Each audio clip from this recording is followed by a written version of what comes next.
छथी भैया एथिन हमारे ओ घर घर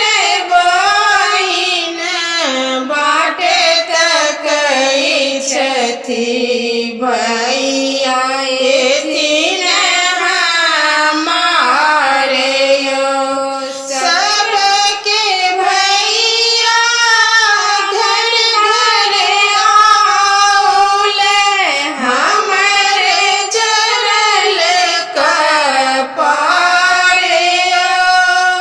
हमरे भैया किछु न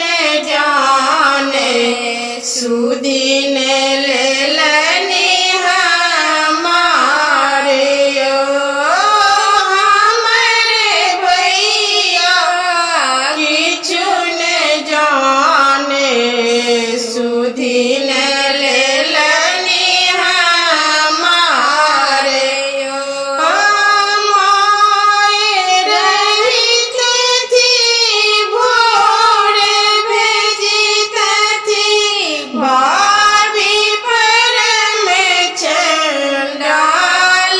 ओ हमरे भैया भाभी बस में भूल गए